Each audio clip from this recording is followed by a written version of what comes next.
24º dia da leitura bíblica, seja bem-vindo. Meu nome é Everton Alonso. Hoje nós iremos ler Êxodo no capítulo 36, iremos até João no capítulo 15, voltaremos a Provérbios no capítulo 12 e por fim finalizaremos em Efésios no capítulo 5.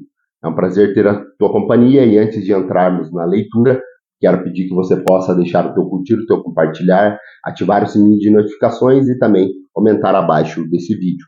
Aqui em Êxodo, no capítulo 36, nós vamos fazer a leitura da continuação sobre os artesãos do tabernáculo, também a construção do tabernáculo, e aí nós já vamos para a próxima leitura. Diz assim, Êxodo, no capítulo 36, verso 1.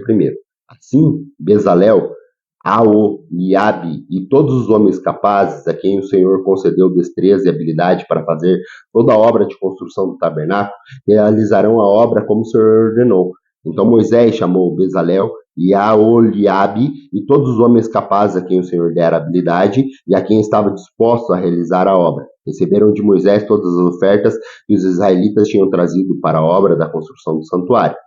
E o povo continuava a trazer voluntariamente ofertas, manhã após manhã. Por isso, todos os artesãos habilidosos que trabalhavam no santuário interromperam o trabalho e disseram a Moisés: o povo está trazendo mais do que o suficiente para realizar a obra que o Senhor ordenou. Então Moisés ordenou que fosse feita essa proclamação em todo o acampamento: nenhum homem ou mulher deverá fazer mais nada para ser oferecido ao santuário.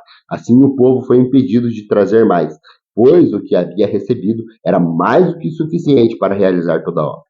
Todos os homens capazes, dentre os trabalhadores, fizeram um tabernáculo com 10 cortinas internas de linho fino, trançado e fios de tecidos azul, roxo e vermelho, com os querubins bordados sobre ele. Todas as cortinas internas tinham o mesmo tamanho, 12 metros e 60 centímetros de comprimento por 1 metro e 80 centímetros de largura. Prenderam 5 cortinas internas e fizeram o mesmo com as outras 5. Em seguida, fizeram laçadas de tecido azul ao longo das bordas da última cortina interna do primeiro conjunto de cortinas internas, fazendo o mesmo com o segundo conjunto. Fizeram também 50 laçadas na primeira cortina interna e 50 laçadas na última cortina interna do segundo conjunto. As laçadas estavam opostas umas às outras. Depois fizeram 50 ganchos de ouro e com eles prenderam um conjunto de cortinas internas aos outros para que o tabernáculo formasse um todo. Com um total de 11 cortinas internas de pelos de cabra, fizeram uma tenda para cobrir o tabernáculo. As 11 cortinas internas tinham a mesma medida, 13 metros e meio de comprimento por 1 metro e 80 centímetros de largura. Prenderam as 5 cortinas internas a um conjunto de outras 6 no outro conjunto. Depois fizeram 50 laçadas em volta da borda da última cortina interna e de um conjunto e também na borda da última cortina interna do outro conjunto. Fizeram também 50 ganchos de bronze para unir a tenda, formando em todo em seguida. Em seguida fizeram a tenda, uma cobertura de pelo de carneiro tingida de vermelho, e por cima dessa cobertura de couro. Fizeram ainda amarrações verticais de madeira de acácia para o tabernáculo. Cada armação tinha 4 metros e meio de comprimento por 70 centímetros de largura, com 2 encaixes paralelos um ao outro. E fizeram todas as armações do tabernáculo dessa madeira. Fizeram também 20 armações para o lado sul do tabernáculo e 40 bases de prata para serem colocadas debaixo delas. 2 bases para cada armação, uma debaixo de cada encaixe. Para o outro lado, o lado norte do tabernáculo, fizeram 20 armações e 40 bases de prata, 2 debaixo de cada armação. Fizeram ainda 6 armações na parte de trás do tabernáculo, isto é, para o lado ocidental. As 2 armações foram montadas no canto, na parte de trás do tabernáculo. Nesses 2 cantos, as armações eram duplas, desde a parte inferior até a mais alta, colocado numa só argola, ambas feitas do mesmo modo. Haviam, pois, 8 armações e 16 bases de prata, 2 debaixo de cada armação. Também fizeram travessões de madeira de acácia, 5 para as armações de um lado do tabernáculo e 5 para o outro lado, e 5 para os lados ocidental, na parte de trás do tabernáculo. Fizeram travessão central de extremidade a outra, passando pelo meio das armações, e revestiram de ouro as armações e fizeram argolas de ouro para sustentar os travessões, os quais também revestiram de ouro. Fizeram o véu de linho fino, trançando de fios de tecido e azul e roxo, e mandaram bordar nele querubins. Fizeram-lhe 4 colunas de madeira de acácia e revestiram de ouro. Fizeram ainda ganchos de ouro e fundiram as bases de prata. Cada entrada da tenda fizeram uma cortina de linho fino, trançado e de fios de tecidos azul, roxo e vermelho, a obra de bordador, e fizeram-lhe 5 colunas com ganchos e revestidos de ouro das partes superior e as laterais da coluna, e fizeram de bronze a cada 5 bases. Vamos agora para o Novo Testamento, lá no livro escrito por João, no capítulo 5, no capítulo 15, João no capítulo 15, onde Jesus ele vai falar sobre a videira e os ramos, e ele vai falar que o mundo odeia os discípulos. Ele diz assim, lá em João no capítulo 15, verso 1: Eu sou a videira verdadeira, e meu pai é o agricultor.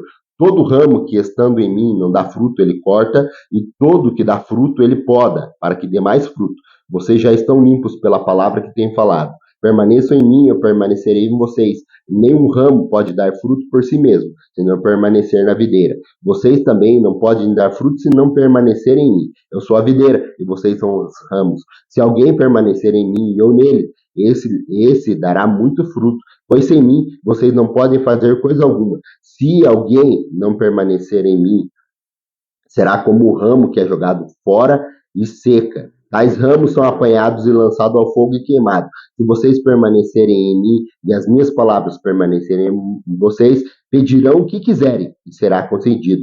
Meu Pai é glorificado pelo fato de vocês darem muitos frutos, e assim serão meus discípulos. Como o Pai me amou, assim eu os amarei. Permaneçam no meu amor. Se vocês obedecerem assim os meus mandamentos, permanecerão no meu amor, assim como tenho obedecido os meus mandamentos de meu Pai, e o meu amor permaneço. Tenho dito essas palavras para que a minha alegria esteja em vocês e a alegria de vocês sejam completas. O meu mandamento é este: amem uns aos outros como eu os amei. Ninguém tem maior amor do que aquele que dá a sua vida pelos seus amigos. Vocês serão os meus amigos se fizerem o que eu ordeno. Já não os chamo servos, porque servo não sabe o que o seu Senhor faz. Em vez disso, eu os tenho chamado de amigo, porque tudo o que eu ouvi de meu Pai, eu os tornei conhecido a vocês. Vocês não me escolheram, mas eu escolhi a vocês, para irem e darem frutos que permaneçam, a fim de que meu Pai conceda a vocês o que pedirem em meu nome. Este é o meu mandamento: amem uns aos outros. Se o mundo os odeia, tenham em mente que antes me odiou. Se pertencerem ao mundo, ele os amaria como se fosse dele. Todavia, vocês não são do mundo, mas eu os escolhi, tirando-os do mundo, por isso o mundo os odeia. Lembre-se das minhas palavras que eu disse: nenhum escravo é maior do que o seu senhor. Se me perseguirem, também perseguirão a vocês. Se obedecerem a minha palavra, também obedecerão a de vocês. Tratarão assim vocês por causa do meu nome, pois vocês não conhecem aquele que me enviou. Se eu tivesse vindo e falado a vocês, não seriam culpados de pecado. Agora, contudo,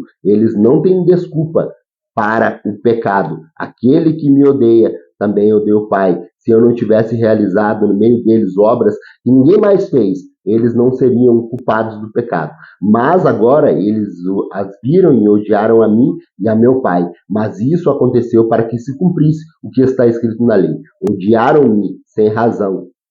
Quando vier o conselheiro, que eu enviarei a vocês da parte do Pai, o Espírito da verdade, que provém do Pai, ele testemunhará a meu respeito, e vocês também testemunharão, pois estão comigo desde o princípio. Vamos agora voltar os nossos olhos para o livro de Provérbios, no capítulo 12, onde o próprio Salomão continua a falar e a dar exemplos de como deve ser uma pessoa sensata e prudente. Ele diz assim: todo que ama a disciplina ama o conhecimento, mas aquele que odeia a repreensão é tolo. O homem bom obtém o favor do Senhor, mas o que planeja maldades o Senhor o condena. Ninguém consegue se firmar mediante a impiedade, e não se pode desraigar o justo. A mulher exemplar é a coroa do seu homem, mas o que de comportamento vergonhoso é como um câncer em seus ossos. Os planos do justo são retos, mas o conselho dos ímpios são enganosos. As palavras dos ímpios são emboscadas mortais, mas quando os justos falam, há livramento. Os ímpios são derrubados e desaparecem, mas a casa dos justos permanece firme. O homem é louvado segundo a sua sabedoria, mas o que tem em seu coração perverso é desprezado. Melhor é não ser ninguém e ainda assim ter que o sirvam, do que fingir ser alguém e não ter comida. O justo cuida bem dos seus rebanhos, mas até os atos dos bondosos, dos ímpios, são cruéis. Quem trabalha em sua terra terá fartura de alimento, mas quem vai atrás de fantasias não tem juízo.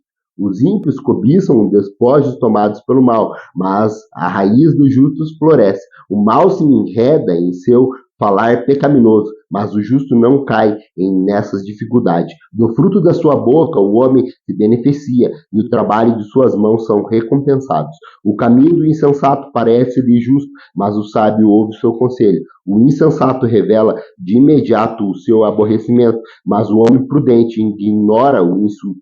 A testemunha é fiel da testemunha honesta, mas a testemunha falsa conta mentiras. Há palavras que ferem como espadas, mas a língua dos sábios traz a cura. Os lábios que dizem a verdade permanecem para sempre, mas a língua mentirosa dura apenas um instante. O engano está no coração dos que maquinam o mal, mas a alegria está no meio dos que promovem a paz. Nem o mal atingirá o justo, mas os ímpios estão cobertos de problemas. O Senhor odeia lábios mentirosos, mas se deleita com os que falam a verdade. O homem prudente não alardeia o seu conhecimento, mas o coração do tolo derrama insensatez.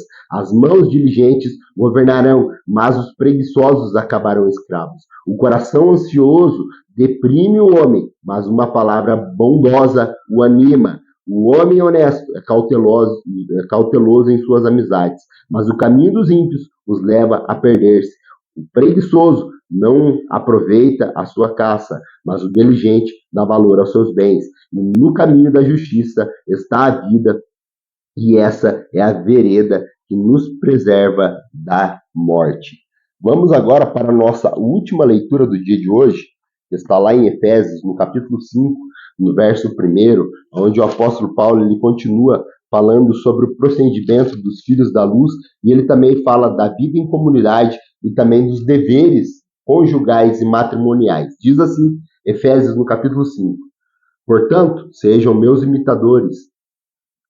imitadores de Deus, como filhos amados, e vivam em amores, como também Cristo nos amou e se entregou por nós, como oferta e sacrifício de aroma agradável a Deus. Entre vocês não há de haver nem sequer menção de imoralidade sexual, como também de nenhuma espécie de impureza e de cobiça, pois essas coisas não são próprias para os santos. Não haja obscenidade, nem conversas tolas, nem gracejos imorais, nem sejam inconvenientes, mas, ao invés disso, ação de graças, porque vocês podem estar certos disso. Nenhuma imoralidade, ou impuro, ou ganancioso, que é idólatra, que tem herança no reino de Deus, de Cristo e de Deus. Ninguém os engane com palavras tolas, pois é por causa dessas coisas que a ira de Deus vem sobre os que vivem na desobediência. Portanto, não sejam praticantes dessas coisas, porque outrora vocês eram trevas, mas agora são luz no Senhor. Vivam como os filhos da luz, pois o fruto da luz consiste em bondade, justiça e verdade, e aprendam a discernir o que é agradável ao Senhor. Não participem das obras infrutíferas das trevas, antes exponham-na à luz, porque aquilo que vocês fazem em oculto, até mencionar, é vergonhoso, mas tudo que é exposto pela luz torna-se visível, pois a luz torna visíveis todas as coisas. Por isso, é o que foi dito: desperta, ó tu que dormes, levanta-te dentre os mortos, e Cristo resplandecerá em ti. Tenham cuidado com a maneira com que vocês vivem, e não sejam como os insensatos, mas como os sábios, aproveitando ao máximo cada oportunidade, porque os dias são maus. Portanto, não sejam insensatos, mas procurem compreender qual é a vontade do Senhor. Não se embriaguem com vinho, que leva à libertinagem, mas deixem-se encher do Espírito, falando entre vocês com salmos, hinos, cânticos espirituais, cantando e louvando de coração ao Senhor, dando graça constantemente a Deus Pai por todas as coisas, em nome do nosso Senhor Jesus Cristo. Sujeitem-se uns aos outros por temor a Cristo. Mulheres, sujeitem-se a cada um ao seu marido, como ao Senhor, pois ao marido é o cabeça da mulher, como também Cristo é o cabeça da igreja, e o seu corpo, do qual ele é o Salvador. Assim como a igreja está sujeita a Cristo, também as mulheres estejam sujeitas aos seus maridos. Maridos, ame a cada um a sua mulher, assim como Cristo amou a igreja e entregou-se por ela para santificá-la, tendo-a purificado pelo lavar da alma mediante a palavra e para apresentá-la a si mesmo como igreja gloriosa, sem mancha, sem ruga ou coisa semelhante, mas santa e inculpável. Da mesma forma, os maridos devem amar cada um a sua mulher como seu próprio corpo. Quem ama a sua mulher ama a si mesmo. Além do mais, ninguém jamais odiou o seu próprio corpo, antes o alimenta e cuida dele, como também Cristo faz com a igreja, pois nós somos membros do seu corpo. Por essa razão, o homem deixará o pai e mãe e se unirá à sua mulher, e os dois se tornarão um só carne. E este é o mistério profundo. Refiro-me, porém, a Cristo e a igreja. Portanto, cada um de vocês também ame a sua mulher como a você mesmo. E a mulher trate o marido com todo o respeito. Muito obrigado por me acompanhar nessa leitura, é um prazer ter a tua companhia e com certeza no final do ano iremos dizer que lemos a Bíblia toda em um ano.